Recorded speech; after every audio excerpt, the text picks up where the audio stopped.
Caminando con Cristo, yo quiero andar, tomado de su mano, también quiero ir. Yo quiero andar con mi Cristo y caminar, nunca del camino poderme apartar. Yo quiero andar con mi Cristo y caminar, nunca del camino.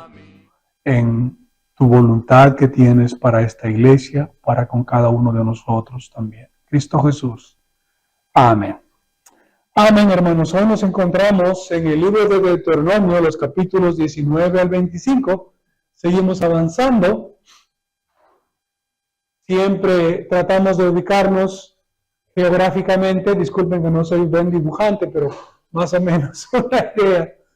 Si recordarán el mar de Galilea, que de repente es más pequeño, el mar Salado, el mar Muerto, todo esto es la tierra prometida, y acá hay una extensión que no la he puesto necesariamente, pero esto es la tierra de Canaán,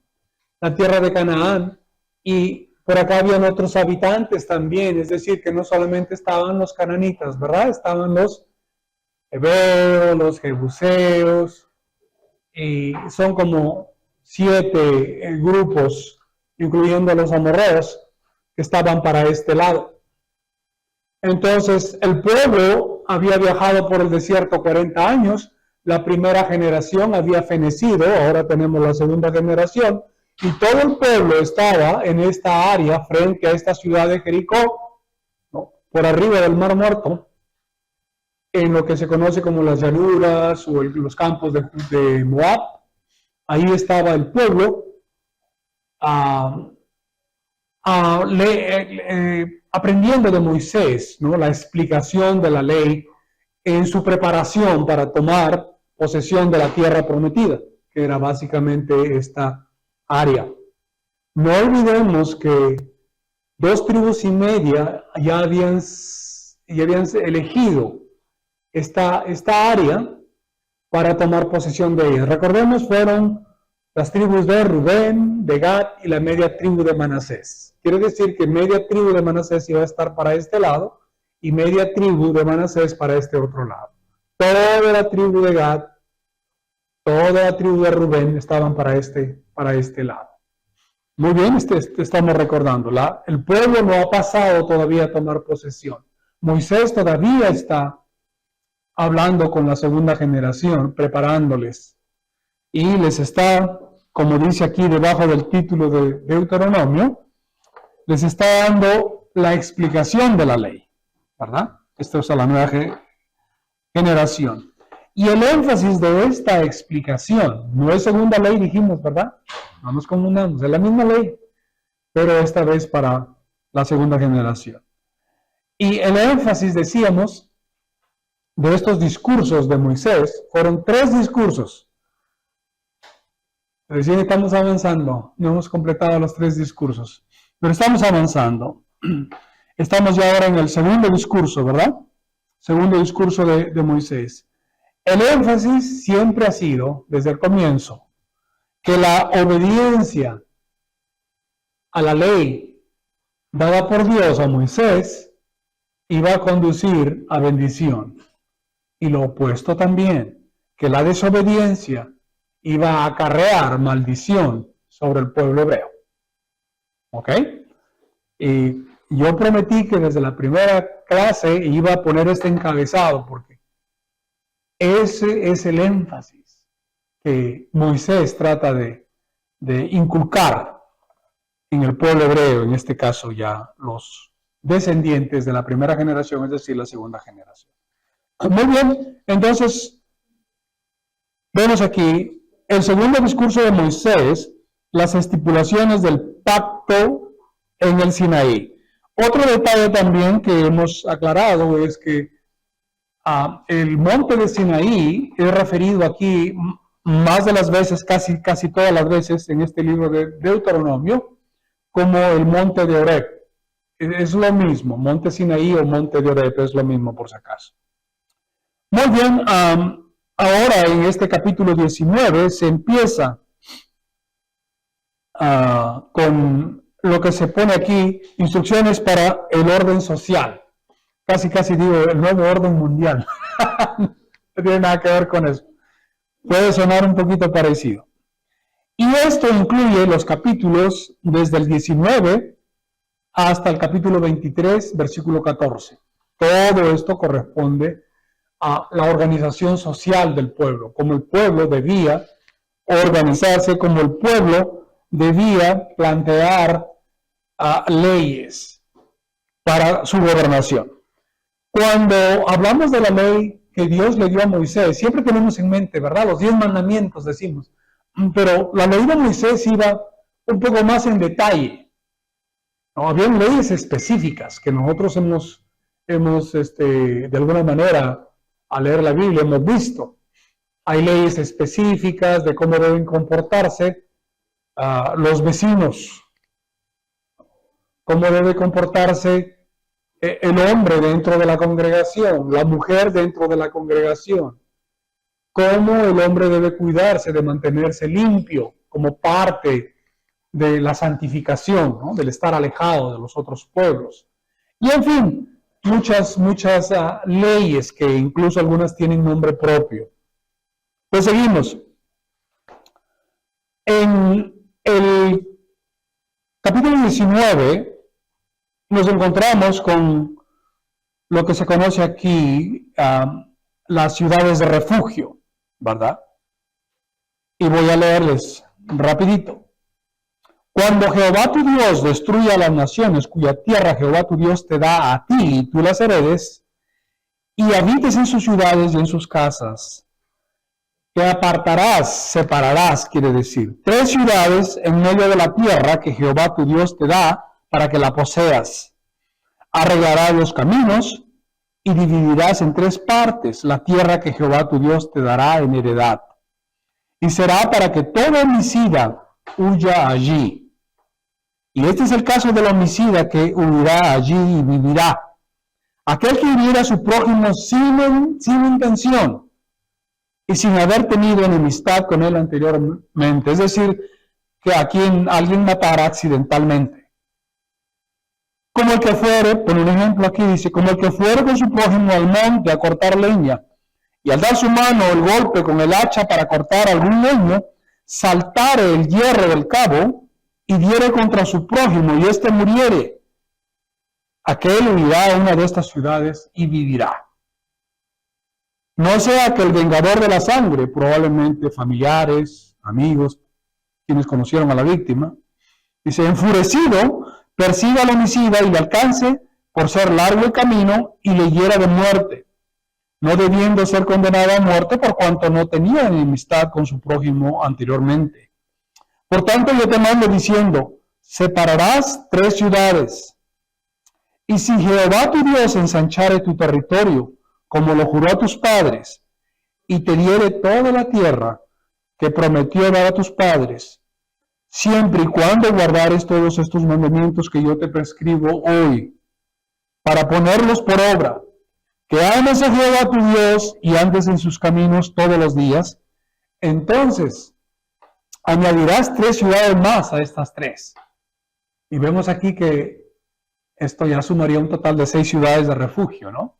Donde pueda huir la persona que accidentalmente mató a otro y para que no sea pues eliminado en venganza por alguien que tenga que ver con el fallecido, familiar, repito, o amistades. Para que no sea derramada sangre inocente en medio de la tierra que Jehová tu Dios te da por heredad, y no seas culpado de derramamiento de sangre, porque pues siendo un accidente sería injusto que esta persona sea puesto a muerte, ¿verdad? Pero aquí aclara también, porque esto no era excusa para los verdaderos criminales, ¿no?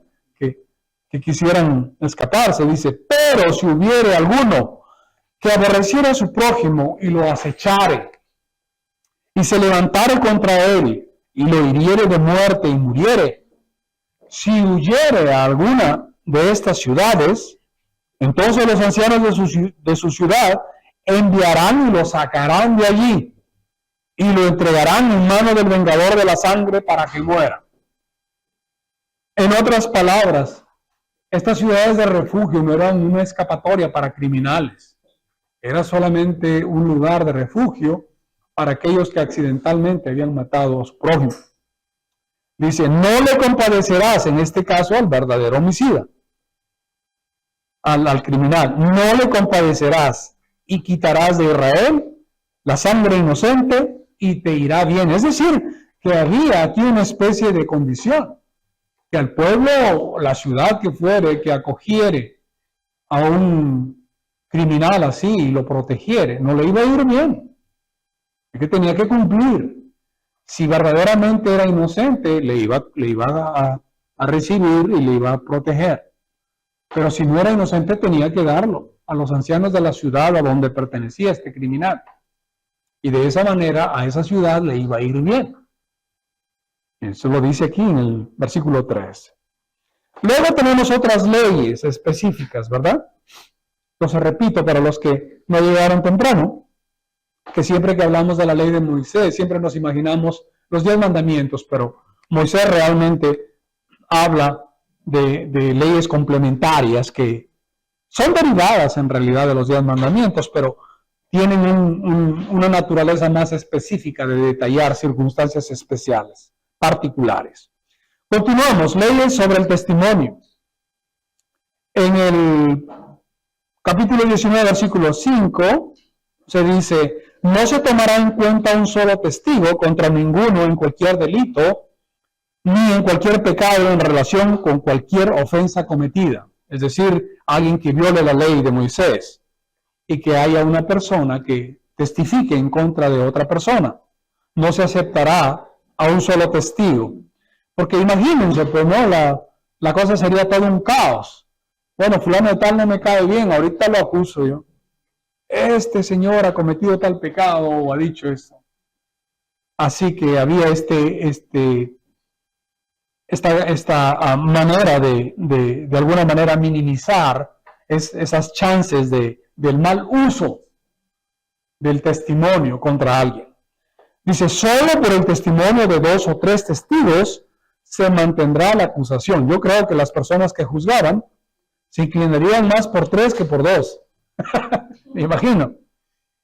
Y estas referencias las encontramos también en el Nuevo Testamento. En Mateo 18:16 leemos, mas si no te oyere, el Señor Jesús hablando de su hermano, ¿no?, que ha pecado contra otro hermano, dice un discípulo, mas si no te oyere, toma aún contigo a 1 o 2, para que en boca de 2 o 3 testigos conste toda palabra.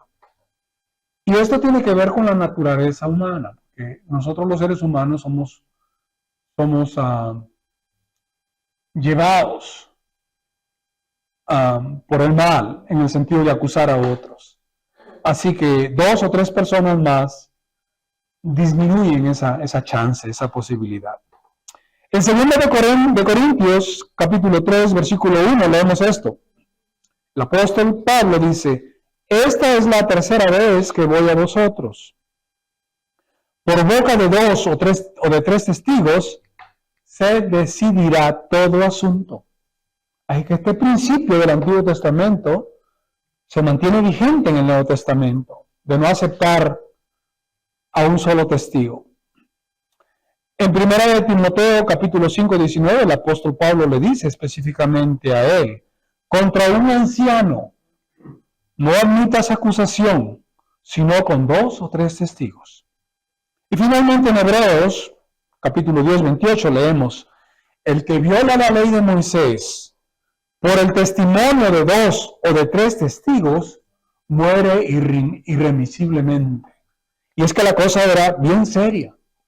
Entonces una acusación de una sola persona no se podía tomar pues alegremente, ¿no?, a la ligera. Porque violar la ley de Moisés implicaba esto, que esa persona tenía que morir. Muy bien. Continuamos. En el mismo capítulo 19, versículo 21, leemos, y no le compadecerás. Esto es a alguien que ha violado la ley de Moisés. Y sobre todo en un acto de crimen. Y no le compadecerás vida por vida, ojo por ojo, diente por diente, mano por mano, pie por pie. Es lo que algunos dicen, esta es la famosa ley de Talión. Este personaje, ojo por ojo, diente por diente, lo resumen. Y el Señor Jesús en Mateo 5:38 dice, oísteis que fue dicho, ojo por ojo y diente por diente. Y él prácticamente habla algo diferente de esta ley. Y ustedes se preguntarán, pero ¿por qué el Señor Jesús como que contradice aquí esa ley? Es que el Señor Jesús trajo una nueva ley, no nos olvidemos. Para el pueblo hebreo estuvo la ley de Moisés, y esa ley sigue vigente.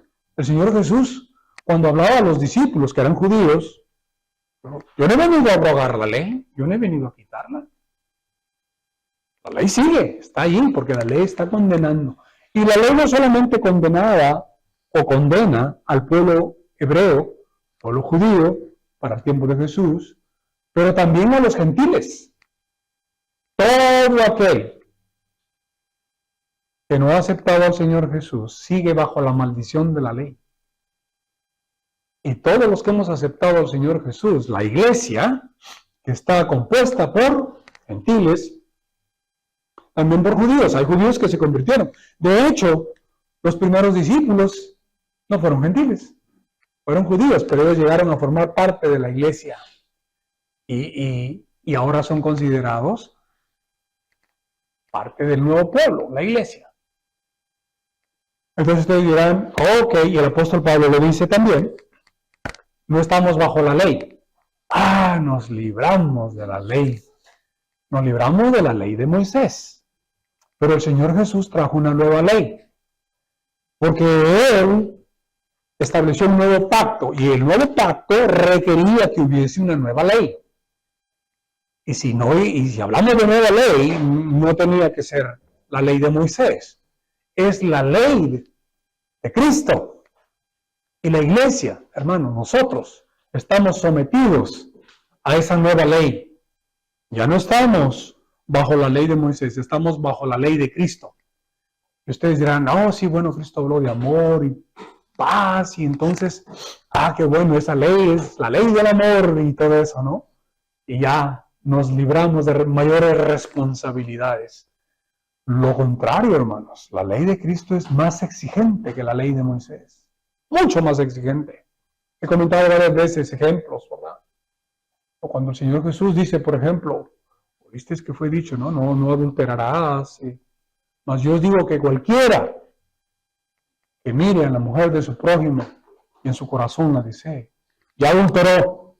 No necesita cometer el acto mismo, porque según Moisés tenían que sorprenderlos en el acto. Pero en la ley de Cristo nomás el desear, el pensar, ya nos hace culpables. Pero hermanos, no se asusten. La ley de Cristo no es para condenarnos al infierno. La ley de Cristo es para temerle, crecer espiritualmente, porque esa es la meta que Dios tiene con la iglesia. Que todos los creyentes lleguemos a la estatura ¿de quién? Y vamos a llegar allá, nos guste o no nos guste. Por ahora algunos dirán, no me gusta, porque yo soy medio carnal. Y no. Dios nos va a llevar a la estatura de Cristo. Tarde que temprano, en su momento, cuando llegue el Señor Jesús, seremos transformados. No se olviden.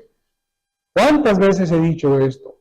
Nosotros abandonaremos este cuerpo mortal. Si estamos muertos, vamos a resucitar con un cuerpo espiritual. Si estamos vivos, cuando venga el Señor y nos lleve, vamos a ser transformados en un abrir y cerrar de ojos, dice el apóstol Pablo.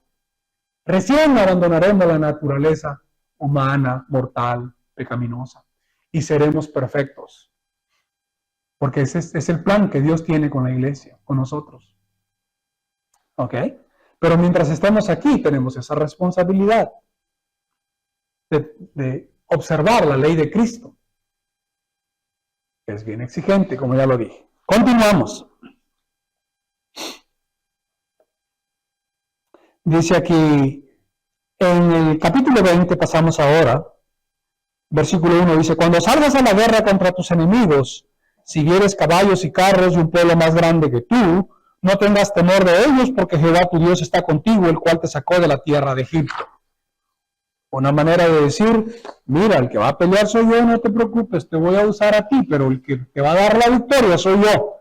Hay que no tengas miedo de esos pueblos, por más grandes que sean, por más equipados que estén, con armas y lo que fuera, la victoria va a ser tuya, porque yo lo garantizo, de lo que Dios está diciendo. En los versículos del 10 al 18 dice, cuando te acerques a una ciudad para combatirla, le intimarás la paz, es decir, le propondrás la paz. Y si respondiere paz y te abriere todo el pueblo que en ella fuere hallado, te será tributario y te servirá, es decir, los vas a subyugar. Mas si no hiciere paz contigo y emprendiere guerra contigo, entonces la sitiarás. Luego que Jehová tu Dios la entregue en tu mano, herirás a todo varón suyo a filo de espada. Solamente las mujeres y los niños y los animales y todo lo que hay en la ciudad, todo su botín tomarás para ti y comerás del botín de tus enemigos, los cuales Jehová tu Dios te entregó. Habíamos comentado más antes que Dios le había dicho al pueblo hebreo, cuando entres, destruye. Pero aquí vemos que le está diciendo, si no se someten a ti, a pesar de que les has propuesto paz, los puedes derrotar y van a ser tributarios tuyos. No hay ninguna contradicción, hermanos, porque leemos un poquito abajo la aclaración. Dice en el versículo 15, así harás a todas las ciudades que estén muy lejos de ti, es decir, los que no son parte de la tierra prometida. A ellos les aplicarás esta regla. Así harás a todas las ciudades que estén muy lejos de ti, que no sean de las ciudades de estas naciones que te voy a entregar. Pero de las ciudades de estos pueblos, los que están en la tierra que van a poseer, dice, pero de las ciudades de estos pueblos que Jehová tu Dios te da por heredad, ninguna persona dejarás con vida. Aquí lo aclara. Ni niños, ni mujeres, todo, vas a destruir todo.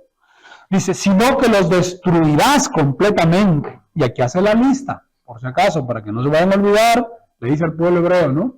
¿Quiénes son esos pueblos? Dice, al Eteo, al Amorreo, al Cananeo, al Fereceo, al Heveo y al Jebuseo, como Jehová tu Dios te ha mandado. Y ustedes dirán, pero ¿por qué tanta obsesión con estos pueblos? Y Dios tiene una razón muy poderosa. Y dice aquí en el versículo 18, para que no os enseñen a hacer según todas sus abominaciones que ellos han hecho para sus dioses, y pequéis contra Jehová vuestro Dios. Por eso, Dios ya los había maldecido tiempo atrás, por todas estas abominaciones que hacían. Y una de ellas muy simbólica, recuerden, ellos quemaban a los bebés, a los niños dedicados a sus dioses. Unas prácticas pero terribles. Continuamos. Entramos al capítulo 21 y leemos sobre el tema de la expiación de un asesinato cuyo autor se desconoce. Es decir, a alguien lo ha matado, pero no se sabe quién sería esa persona. ¿No? Leemos primero en 21, del 1 al 4, dice, si en la tierra que Jehová tu Dios te da para que la poseas, fuere hallado alguien muerto tendido en el campo y no se supiere quién lo mató, entonces tus ancianos y tus jueces saldrán y medirán la distancia hasta las ciudades que están alrededor del muerto. Y los ancianos de la ciudad más cercana al lugar donde fuere hallado el muerto, tomarán de las vacas una becerra que no haya trabajado, que no haya llevado yugo, y los ancianos de aquella ciudad traerán la becerra a un valle escabroso que nunca haya sido arado ni sembrado, y quebrarán la cerviz de la becerra allí en el valle. Esto es una forma de expiar, porque por alguna razón se estaba previendo la posibilidad de un homicidio y sin identificar al responsable. Pero el pueblo seguía siendo responsable, aquel pueblo donde el cadáver le quedaba más cerca. Entonces ellos tenían que hacer una forma de expiación para no ser responsables de la culpa de este homicidio. Luego continuamos con más tópicos. Dice, ¿cómo se debe actuar? ¿No? Normativas. Al tomar esposa de entre los cautivos, especialmente esto tiene que ver con aquellos pueblos que no formaban parte de la tierra prometida, sino pueblos alejados que ellos en su avance iban a subyugar, ¿no? ¿Cómo se puede tomar esposa de entre los cautivos? En el versículo 10 y 13 se habla de manera específica que tiene que guardar luto por sus padres, 30 días, y recién la puedes tomar ya como esposa. Y así por el estilo, ¿no? Luego vemos otras normativas. Dice, el derecho de primogenitura del hijo de la aborrecida permanece sobre los hijos de la amada. Es decir, que si hay un hombre que tiene más de una esposa, a una que la ama y a la otra que no la ama, la aborrecida que se le menciona aquí, pero si su primer hijo proviene de la aborrecida, el derecho de primogenitura debe mantenerse, aun cuando es de la aborrecida, entre comillas, como se dice, ¿no? En fin, es decir, la primogenitura es una cosa seria y se tenía que respetar. Luego seguimos la ley sobre el hijo contumaz y rebelde, ¿no? Ese es el caso, ya lo han leído probablemente ustedes, ¿no? De un hijo que no quiere trabajar, que no se pone... Imagínense cómo eran las consecuencias en ese tiempo. Dice que los padres mismos lo sacaban afuera, lo denunciaban. Y pues agárrate que tomaban piedras y lo apedreaban. Así que pues yo creo que habrían muchísimos flojos ahí. Y los que habían se hacían que no eran flojos. Fingirían porque pues la condena era seria. Podrían ser muertos. Luego también ley sobre un crimen digno de muerte, y aquí se hace mención a algo interesante que lo podemos asociar en el Nuevo Testamento. Dice, si alguno hubiere cometido algún crimen digno de muerte y lo hiciereis morir, ¿no? Al ajusticiarlo, y lo colgareis en un madero, no dejaréis que su cuerpo pase la noche sobre el madero, sin falta lo enterrarás el mismo día, porque maldito por Dios es el colgado, y no contaminarás tu tierra que Jehová tu Dios te da por heredad. Leemos en Gálatas 3:13, dice, Cristo nos redimió de la maldición de la ley, hecho por nosotros maldición, porque está escrito, maldito todo el que es colgado en un madero. Y el Señor Jesús, sabemos nosotros, fue colgado en una cruz, que es un madero. ¿Okay? Por si acaso, para el que tenga duda. ¿Okay? Decir madero no significa decir que no es cruz. La cruz es un madero. Bueno, continuamos. En el capítulo 22, entramos a los versículos del 1 al 4, se hace mención, ¿no? Sobre normativas de ayudar al hermano. Que si el hermano tiene necesidades, pues tenemos que ayudarlo, apoyarlo. Se le perdió de repente su animal, su asno, y se cayó en un hoyo, lo vemos, tenemos que ayudarlo. No podemos ignorar, es de nuestro hermano. Así que esas normativas obligaban a los familiares a apoyarse mutuamente. Algo que a veces estamos perdiendo en nuestras culturas, ¿verdad? Hay hermanos que no parecen hermanos. Más bien, si es posible, se hacen daño entre ellos. Es triste, pero bueno. Entonces es lo que se le exige, ¿no? A ayudar a su hermano en cualquier circunstancia, sin ni que hablar en las necesidades económicas y todo eso. Luego vemos algo interesante también. Ley sobre la vestimenta de hombres y de mujeres. En Deuteronomio 22:5 leemos, no vestirá la mujer traje de hombre, ni el hombre vestirá ropa de mujer, porque abominación es a Jehová tu Dios, cualquiera que esto hace. Aquí me quiero detener un poquito, porque pues no es algo tan simple como cualquiera lo podría interpretar aquí, decir, bueno, pues se le ocurrió a una mujer ponerse ropa de varón, o a un hombre ponerse ropa de mujer. No, esto va más allá. Esto va con la cuestión de pretender ser lo que no se es. Una mujer que pretenda ser hombre sin ser hombre y un varón que pretenda ser mujer sin ser mujer. Va a eso. A ello va. ¿Ok? Entonces, esto antiguamente en este tiempo estaba asociado a prácticas religiosas, a prácticas sexuales también. Así que ya se imaginarán todo lo que, en qué consistía en realidad, en última instancia. Muy bien, luego continuamos con más leyes del capítulo 22, capítulo 22, 6 al 12. Dice, leyes sobre tomar aves en sus pollos o huevos, ¿no? Que si al pasar uno encuentra un ave, pues debe llevar nomás al ave y dejar los pollos o los huevos, dejarlos ahí.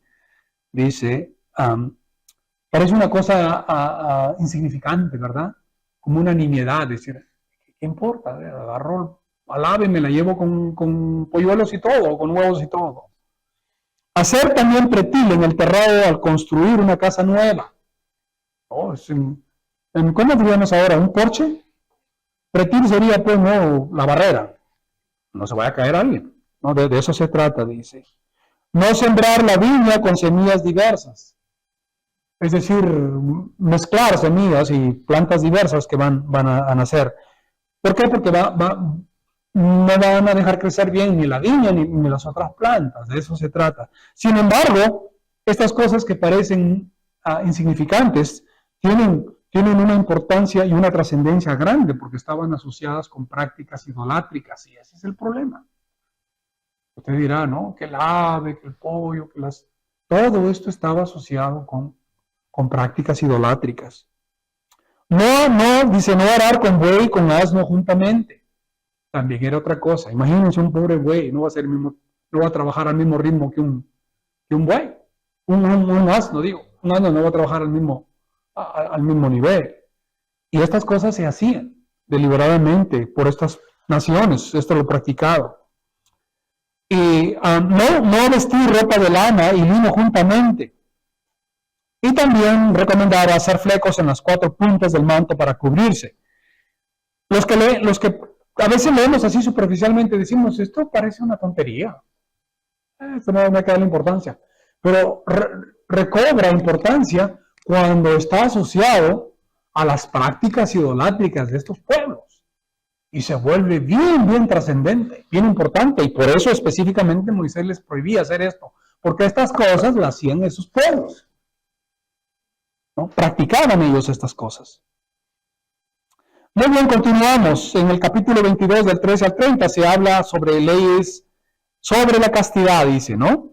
Cuando, por ejemplo, del 13 al 21, de que se le quiera atribuir a una persona, a una mujer, faltas, ¿no? Como que, por ejemplo, no estuvo virgen cuando recién se casó y todo esto.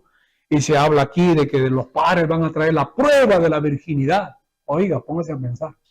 ¿Acaso las sábanas que usaron en su día de bodas, los padres lo guardaban? Es muy probable, lo guardaban como prueba para el futuro.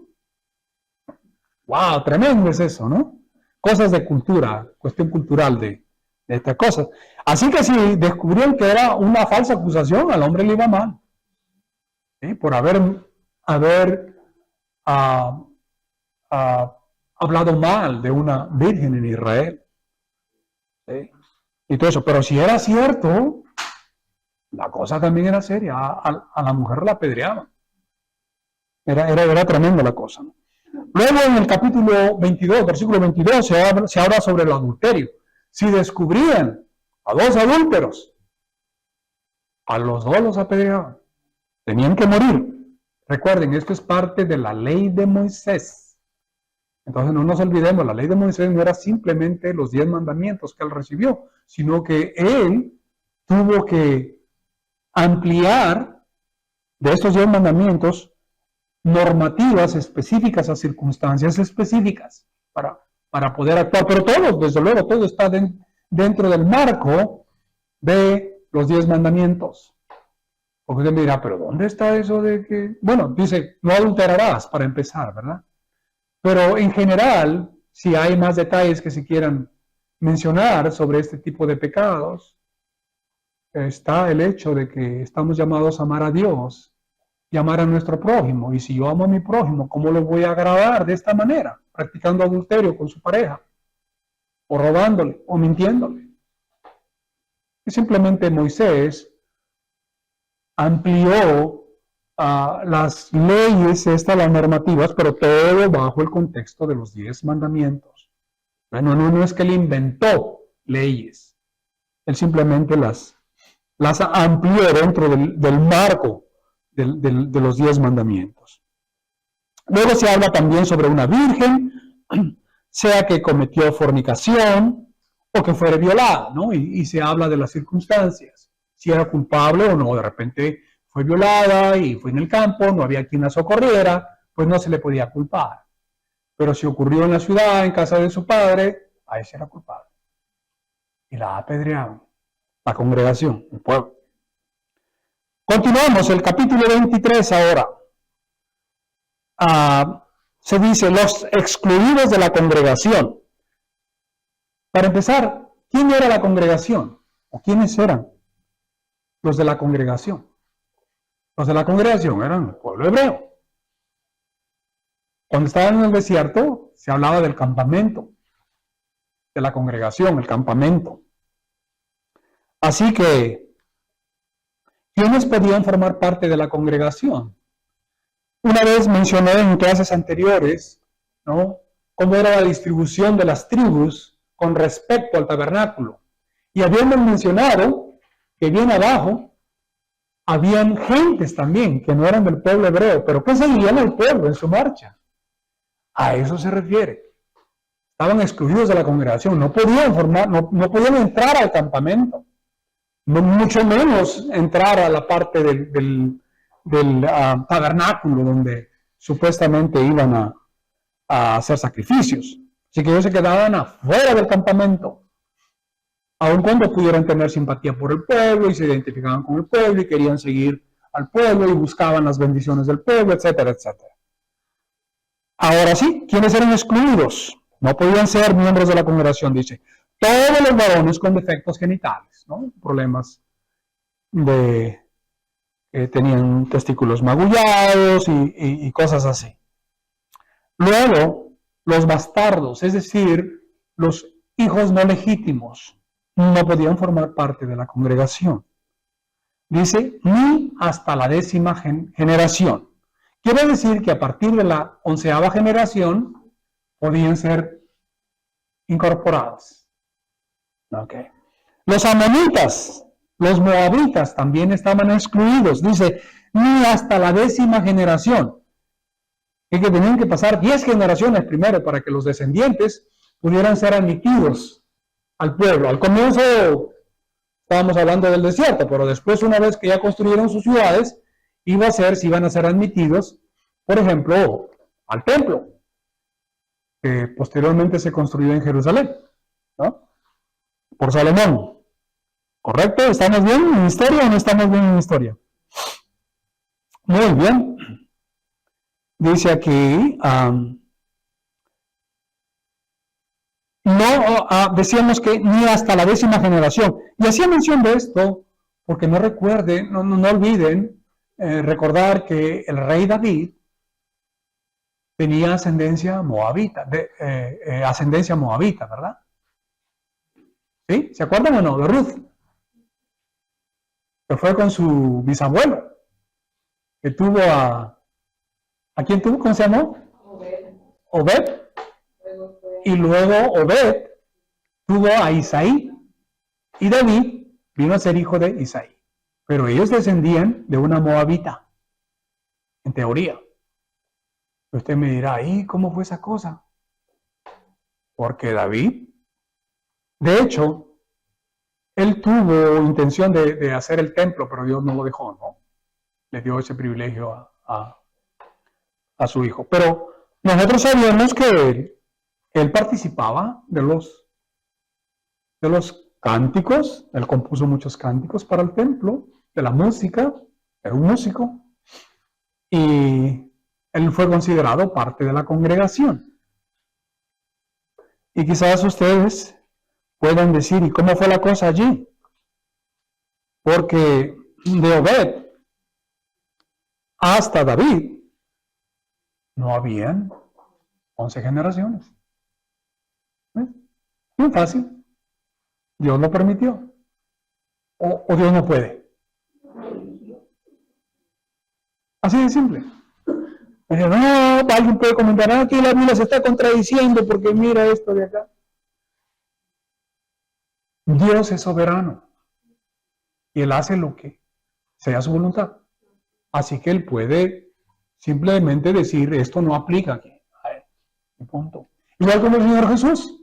Cuando el Señor Jesús supuestamente quebrantó la ley de Moisés, cuando no consintió en apedrear a la mujer adúltera, ¿se acuerdan? No, el Señor Jesús no quiso hacerlo. Teóricamente estaba quebrantando la ley de Moisés. Pero Él no lo hizo. ¿Y por qué no lo hizo? Porque Él es soberano. Si Él es el que ha hecho la ley, ¿quién le va a decir que no? ¿Qué es lo que puede hacer? Un poquito más antes me había olvidado de mencionar el capítulo 22 y 30. Dice sobre tomar la mujer de su propio, de su padre, la mujer que era de su padre, y repito, estas simple y llanamente eran prácticas paganas de estos pueblos.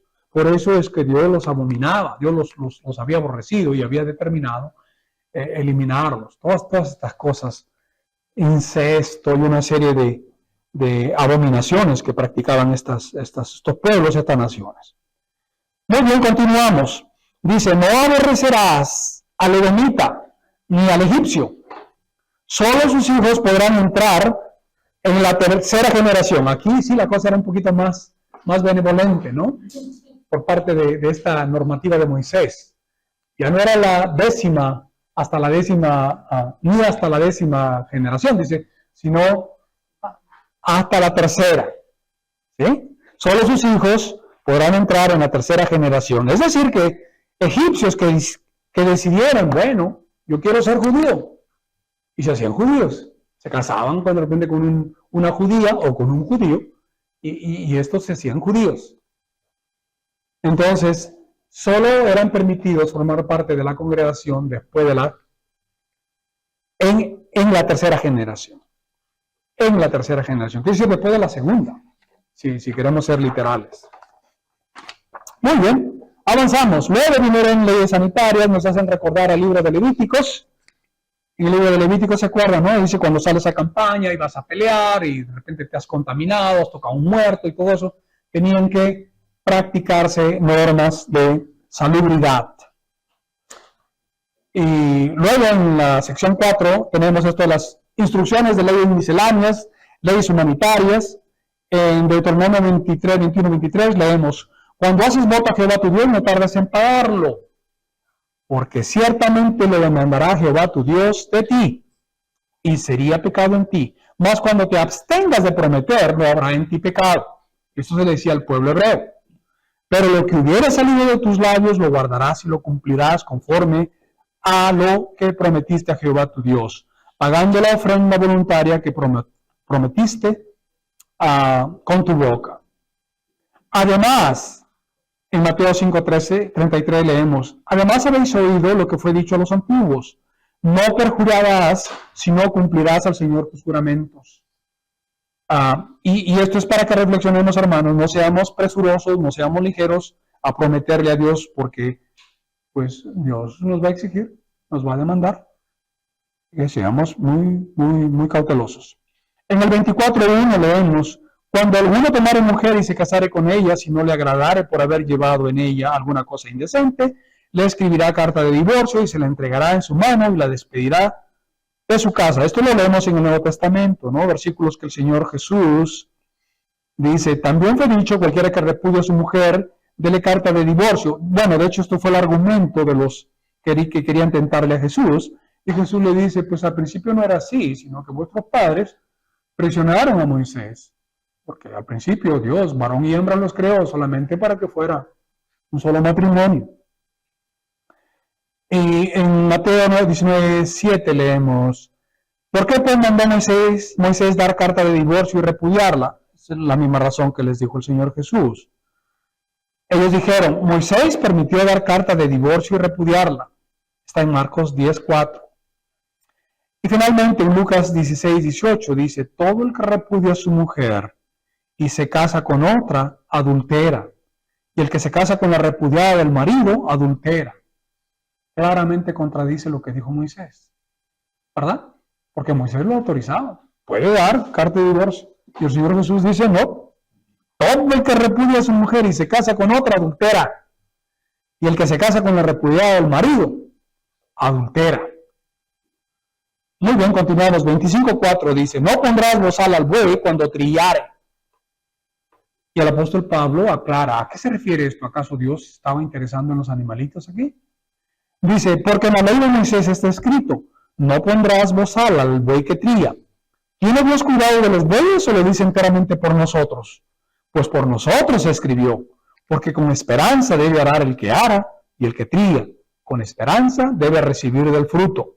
De la escritura dice, no pondrás bozal al buey que trilla, está en Timoteo 5:18. Y digno es el obrero de su salario. Esto se refiere, hermanos, a aquellos que trabajan en la obra y que dependen del apoyo financiero de nosotros, los miembros de la iglesia. ¿Sí? ¿Apoyamos o no apoyamos las obras? La misión, la evangelización. No hablo exclusivamente de programas que pueda tener la IBE. Hasta donde yo sé, el Grupo Hispano no está apoyando a ninguna obra misionera específicamente por ahora, así como iglesia. Pero de repente ustedes tienen conocidos, hermanos, en sus países, en sus pueblos. Apoye. ¿O quieren ponerle bozal al buey? A eso quiere decir. Es nuestra responsabilidad. Digno es el obrero de su salario. Hay que apoyarlos. A los que están haciendo lo que nosotros no hacemos. Los que están en primera línea evangelizando. Y nosotros, bien, gracias. Calentando nuestras sillas, ¿no? Por lo menos contribuyamos con la obra, con ellos. En el capítulo 25 dice, cuando hermanos habitaron juntos y muriera alguno de ellos y no tuviera hijo, la mujer del muerto no se casará, fuera con hombre extraño. Su cuñado se llegará a ella y la tomará por su mujer y hará con ella parentesco. Y el primogénito que ella diere a luz sucederá en el nombre de su hermano muerto, para que el nombre de éste no sea borrado de Israel. Y si el hombre no quisiere tomar a su cuñada, irá entonces su cuñada a la puerta a los ancianos y dirá, mi cuñado no quiere suscitar nombre en Israel a su hermano, no quiere emparentar conmigo. Entonces los ancianos de aquella ciudad lo harán venir y hablarán con él. Y si él se levantare y dijere, no quiero tomarla, se acercará entonces su cuñada a él delante de los ancianos y le quitará el calzado del pie y le escupirá en el rostro y hablará y dirá, así será hecho al varón que no quiere edificar la casa de su hermano, y se le dará este nombre en Israel, la casa del descalzado. Cuando a Jesús se acercaron unos fariseos a tentarle, unos escribas, diciendo, Maestro, Moisés dijo, si alguno muriere, estos fueron los saduceos que no creían en la resurrección, si alguno muriere sin hijos, su hermano se casará con su mujer y levantará descendencia a su hermano. Y recordarán ustedes el argumento, ¿no? Es que la mujer tuvo 7 maridos y después se murió, y cuando nazcan en la resurrección, ¿de quién será ella mujer? Porque los 7 la tuvieron. Ya el Señor Jesús les explica, ¿no? Erráis ignorando las Escrituras, porque